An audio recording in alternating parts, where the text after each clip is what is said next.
Hello, Cedar Village, and welcome back to another Village Torah session with me, your host, Rabbi Drew. Last week was the very beginning. That's right. It was Genesis. It was Parashat Breshit. It was the very first of the entire Torah reading cycle, and now we are on to the second. That's right, the second Torah portion of the cycle, and this is Parashat Noach. That's right, Noah and the flood, Noah and the ark, all of that. Yes, that Noah, and that happens in this week's Torah portion.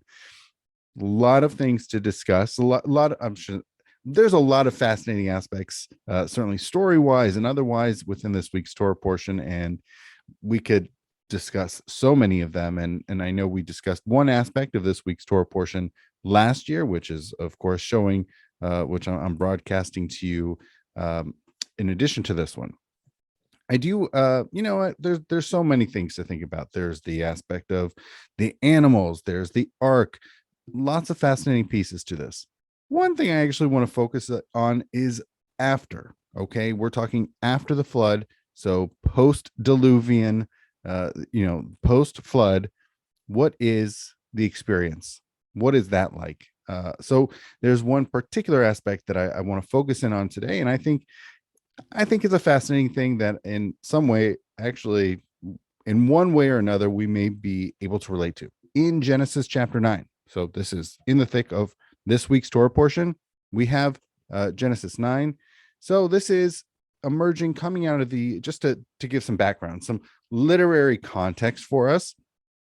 I mentioned that we do have, this is post-flood, right? So we get out, or I'm sorry, Noah gets out of they came out of the ark. Okay, so God says to Noah, and this is way back in chapter 8, God says, come out of the ark together with your wife, your sons, and your sons' wives, bring all these different animals out. So they did. All the animals came out, and Noah built an altar to the Lord and made certain offerings. It was really good. Okay, and then God says, be fertile and increase and fill the earth. Pru urvu milu et haaretz. Be fruitful and increase and fill the earth. And the different further commands from God. And then he says, I'm going to establish this covenant. I'm never going to do this again. I swear to you, I will never do this again. And just as a reminder, I'll create rainbows.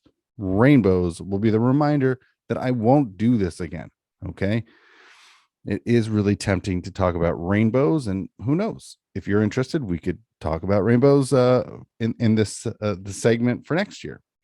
But after this, immediately on the heels of God telling Noah, I'm not going to do this again, and the whole rainbow thing, the rainbows are always going to be this reminder of this covenant, as God says here in verse 17. Zot ot habrit asher hakimoti beini uveim kobasar asher haaretz. This is our covenant, and not just between me and humans, but really every living being, all flesh on the earth. Okay, now we get to what happens immediately afterwards, which is the sons of Noah who came out of the ark, and we get the names, 3 of them, Shem, Ham, and Yafet. And then we also get this curious thing of Ham being the father of Canaan. Little unclear why that is there. It is a really fascinating thing, and something for another conversation, another discussion, because it actually does play really fascinating into the story. But I'm actually going to bracket that and move it aside. Instead, focusing on that these 3 were the sons of Noah, and from these the whole world branched out. Okay, this is wonderful. Now we get an interesting description of Noah, which is he is an Ish Ha'adamah. He is a this is an interesting translation for us to explore, because it literally says that Noah was I guess you could say an earthman, but he was a man of the earth. Okay, and what does that mean? Does that mean that well, one thing that we don't know is, was he an Ish Ha'adamah? Was he a man of earth before the flood? Or is this maybe, it's unclear, but is it maybe that being away on the ship, on the waters for so many days, caused him to realize he really likes being on land, and not just being on land, but actually having certain agricultural skills or talents, because as part of this, so that's the first, that's part of the verse. And actually the entire verse is actually just 6 words long. Vayachel Noach ish ha'adama v'ita karem. That's it, 6 words. It's fairly short. That Noach, okay, so this first word is really fascinating, which we're going to get into.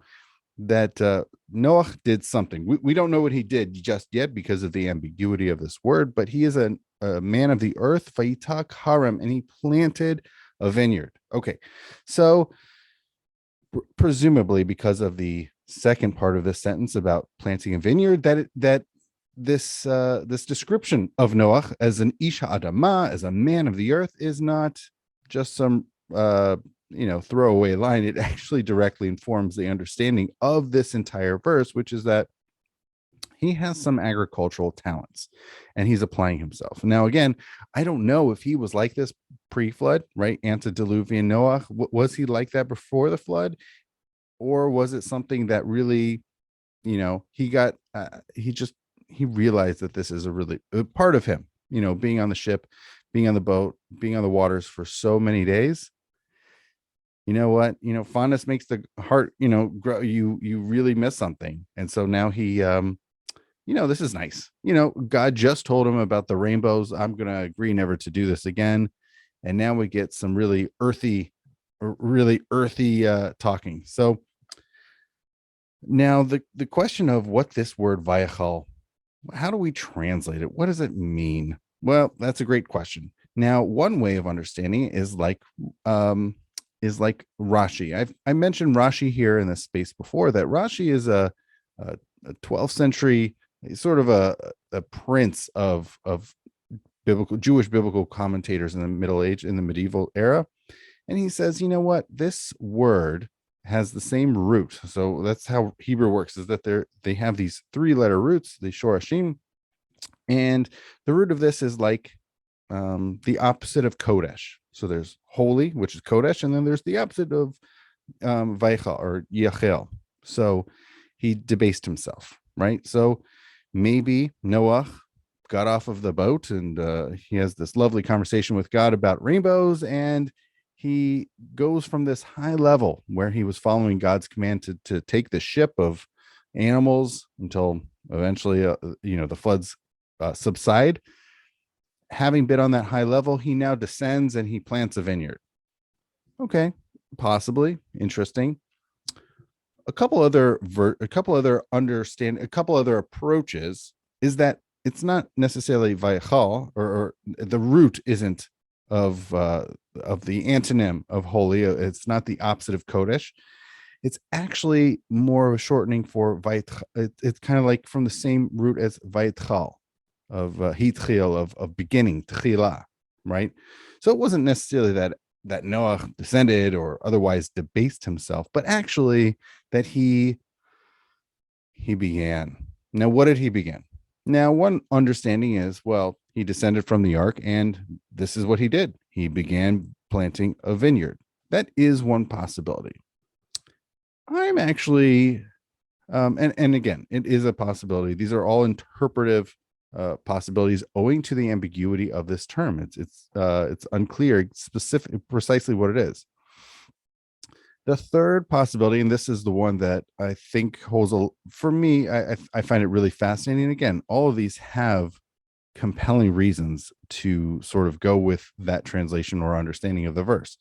The third one is again, just like the second one, of beginning, but it's not so much that this was the first thing necessarily that Noah did upon descending from the ark, because we already had this conversation between God and Noah, but that the description of Noah here as an Isha Adama, as a man of the earth, is not a throwaway description. It actually is that Noah as an Isha Adama, as someone who is talented or he has some skill with the earth, that he began, and he is the first one ever to plant a vineyard, that he is an agricultural innovator. Fascinating, right? This is the 2-word description, Isha Adama, is not a throwaway. It actually comes to say, actually, he was the very first ever. And we've never seen anybody prior to this description here planting a vineyard. And it's certainly colors is really, this is tied into the next verse, because what happens next? Vaishe min hayim vishkar vayitzgal b'toch ahalo. That he drank of the wine and became drunk, and he uncovered himself within his tent. There's a lot to unpack just within this verse as well, because okay, he drinks of the wine. Now it's funny because just as an aside, the rabbis I've mentioned before about midrashim of rabbinic narrative expansion of the biblical story, that one of the things that they so they have a lot of funny little things, but one of the things, and this is in Genesis Rabbah and Breshit Rabbah, where they said, oh, he descended from the ark, he planted the vineyard, and he drank all in the same day. Now, that's pretty fantastical, but I don't think it actually happened. I think it happened the way normal things happen. He planted a vineyard, he had to wait for the grapes to grow. He then, made wine out of them. That takes a while. Now, what's fascinating here is, first of all, this is the first time we've seen a vineyard. This is the first time we've seen wine appear in the entirety of the Torah. This is also the first time we see anybody getting drunk. And also, actually interesting, this is not the first time that we've seen someone naked. So that's actually a stark contrast to the rest of this verse, or these two verses. Never seen before a vineyard, never seen wine, never seen at least drinking of wine, and certainly never seen anybody drunk. But this is, we talked last week of Adam and Eve, where they're eating of this fruit of what I like to call the morality tree, but the tree of the knowledge of good and evil, that they were naked, but they didn't know it. They ate of the fruit and they realized that they were naked, and they had their eyes open that they were indeed naked. But here, it's the exact opposite. He starts off clothed, and then he becomes naked. Now, it's, for me, when I read this, and I mentioned that third interpretive possibility of how do we understand that first word in verse 20 of Vayechal? Well, if we go with he was the first ever to plant a vineyard, he was probably, and this is very likely, first ever to discover wine and first to ever get drunk. And the way that I think about this is that, it seems as if nobody ever prior to Noah, at least in this story, in this telling, at least in the way that the book of Genesis describes it, no one has ever encountered wine in their entire lives. They don't know what it does. That for me is really fascinating, because maybe, Noah, okay, so he's a man of the earth. He's a man of the soil. He's he's an agricultural innovator, and grapes taste yummy. Okay, think about that. Grapes are yummy. They're sweet. You decide you want some, so you plant a whole bunch of grapes. And wouldn't you know it, you could even make juice out of these grapes. And guess what? That juice tastes yummy. Okay. And there are probably a lot of other fruits out there as well that humans had access to, probably certainly in the garden, going way back to last week's Torah portion, God Eden, they had plenty of fruits to eat. Okay, wonderful. Now, it could be people had juice of a variety of fruits, and they like that, squeeze out a little, drink some of that orange juice or apple, whatever it is. And who knows? I mean, wine doesn't emerge immediately out of grapes in alcoholic form. That's just not how it works. So clearly, if you want to have that means these grapes have to have been sitting around for a while, and certainly the juice having to sit around for a while. And what happens if you leave? Now, if you have just grapes, well, grapes themselves aren't just going to become alcohol, are not going to turn into alcohol themselves. What do you need to make that happen? You need yeast. And actually, I should have a grape here. I don't have any grapes with me, but if you've ever noticed, sometimes grapes, sometimes you may have even seen it on dates or figs. Sometimes you'll see a little bit of a white powder outside of them. Now, that is actually not dirt, believe it or not. That is yeast. So those yeasts are trying to get into the sugars. They want to have the sugars inside of those fruits because they're yummy to the yeast. And when yeast actually get to those sugars, they can make alcohol. And so that's if you've ever seen or heard of, like in France, where they would use their feet and stomp on all the grapes, well, that bursts the skin of the grapes and allows those yeasts to attack the sugars and then convert those sugars into alcohol. So that's that old fashioned method of winemaking. So clearly they had this grape juice sitting around, and not for hours, we're talking days or weeks. So they had it, and who knows, I mean, if a more sympathetic read is that Noah he was like, oh, this juice is yummy from these grapes that tastes yummy, I want to have more of this, I want to have more, and he doesn't know, right? No, this has never happened before, nobody's experienced this, there's no base of knowledge around having drinking grape juice that's been sitting around for a while that has now turned into wine. I mean, this is like I mentioned earlier, the absolutely first mention of wine in the entirety of the Torah is right here. So that's a very I'm sure a very memorable way of discovering not only wine, but more importantly, the power of wine. And then he became naked. Now, one thing, so I mentioned for me there in the previous verse, this word vayachel. So according to this third approach that he began, he was like an agricultural innovator and being the first ever to plant a vineyard. Indeed, I mean, it could have been that they had grapevines here or there prior to the flood, but no vineyards. So maybe you might have had a vine here, a vine there, but a vineyard per se, that takes a much more organized effort of a scale of so many grapevines. And so that was something that he did according to that third interpretive possibility. The second I mentioned was that this was the very first thing he did upon descending from the ark. Okay, I mean, it's not really clear. Okay, so maybe he, according to that, he just sort of said, you know what, this is important to me, I'm going to kick things off with growing wine. Okay.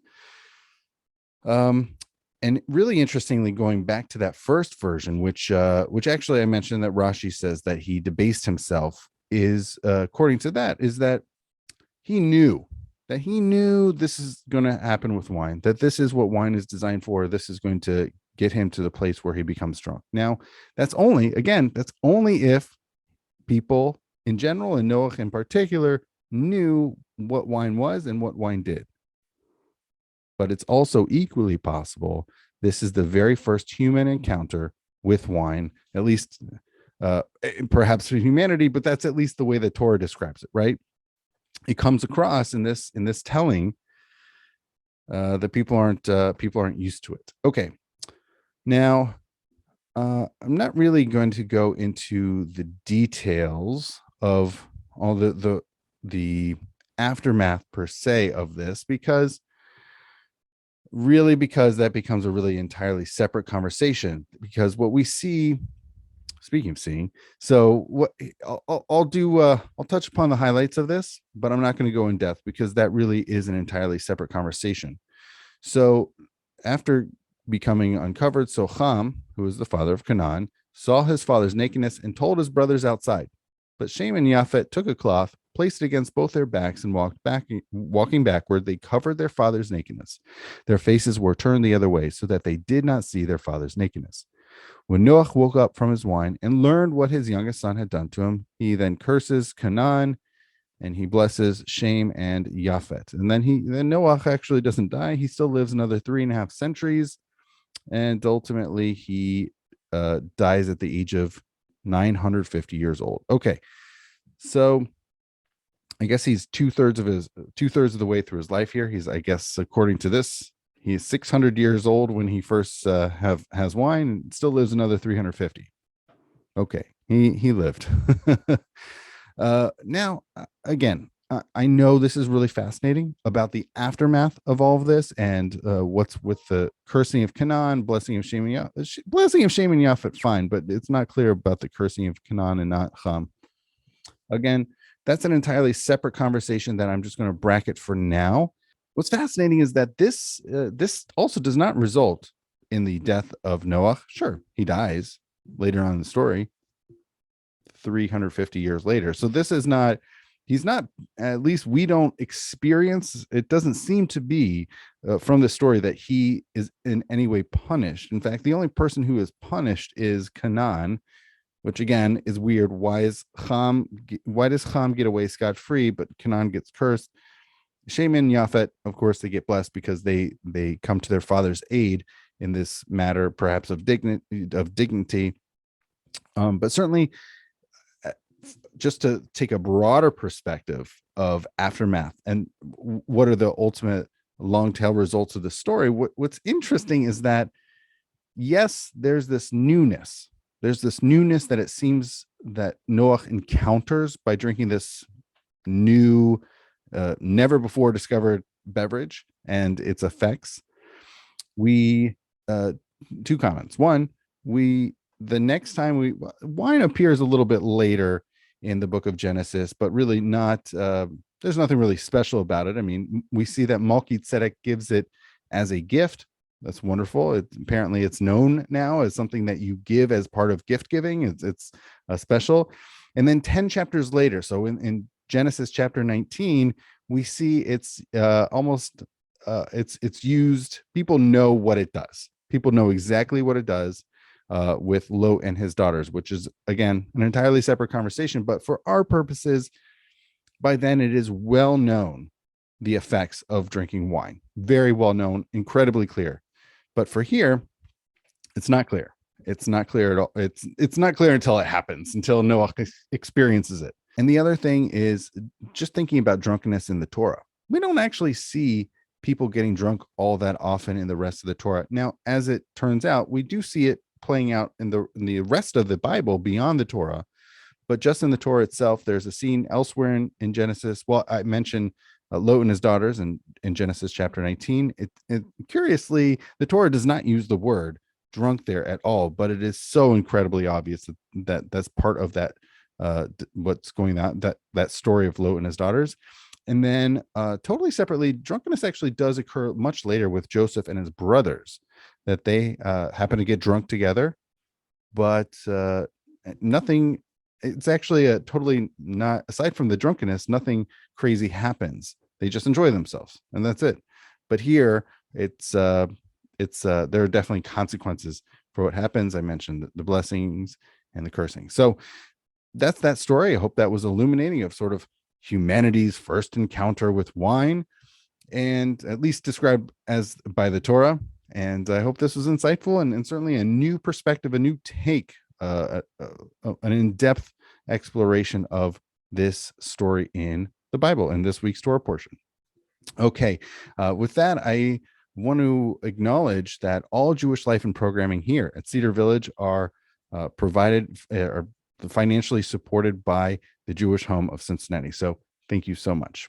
And with that, I want to say thank you so much, everybody, for watching, and Shabbat Shalom.